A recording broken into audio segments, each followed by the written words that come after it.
The attacks in Peshawar and Sydney underscore that threats locally are also threats globally. In today's world, next door is everywhere. All right, ladies and gentlemen, that's absolutely true, and next door is everywhere here in this country, too. Time now for the Malzberg panel. Founder of lessgovernment.org, Seton Motley, and co-founder and executive editor of the wisdomdaily.com, and he's been here many times before, as has Seton. Bradley Hirschfield. Rabbi, welcome. All right, let's talk, Seton. Let me start with you. You know, this is so frightening what happened today in Pakistan.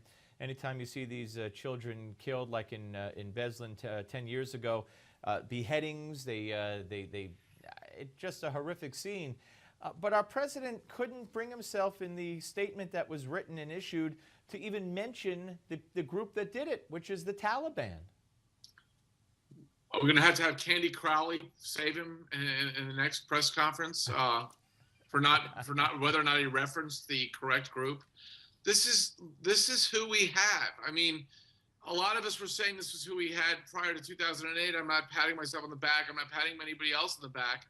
This is who we have. He wrote in his second autobiography that if the political winds shift, he's going to stand with the Muslims, and this is what's happening. I love the fact that every time something like this happens in Pakistan or Australia, as we saw earlier this week, over the weekend, it's an isolated incident. It's an isolated incident. We won't identify who it is or what their affiliations are or what they're thinking. But if one person shoots one person with a gun, we need to go after every gun owner in the United States of America. Yeah, that is a little inconsistent and hypocritical, I would say, Rabbi. Look, I agree actually with much of what Seton said. You said something interesting, Seton, about the idea that the president will stand with the Muslims. Let's be very clear. Forget the number of Jews and Christians that are murdered in the name of Islam every year. Relative to the number of Muslims murdered by Muslims, it's small. I think the real issue is if you want to claim to stand with the Muslims, that's great. But as far as we know, every single person butchered today in Peshawar was a Muslim, killed for being the, quote, wrong kind of Muslim according to others. So this is not even about defending Islam. This is about the willingness to go at this issue and not be surprised. The amazing thing to me is this is simultaneously utterly horrifying and not at all surprising. And while it would have been useful to identify the Taliban, the thing that most disturbs me in all this is where is the outrage? Where is the heartbreak? More than 100 children were butchered. Many of them watched as their teachers were butchered, in some cases burned.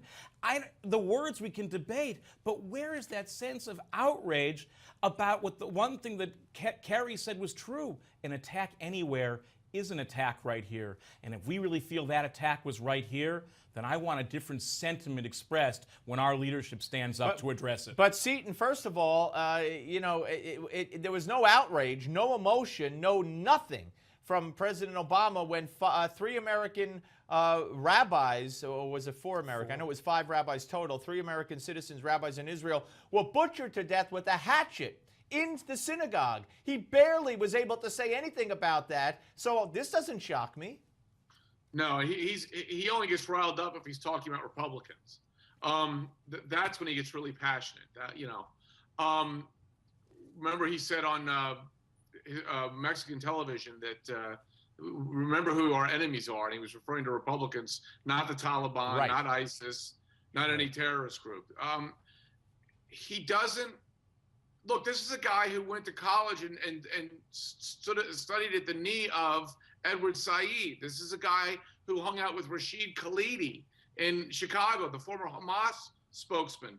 He attended an event, remember, that the LA Times had the video of. This is prior to his first election, and they wouldn't release it because it was a Palestinian celebration. Rashid Khalidi was there, others were there. It was in Chicago.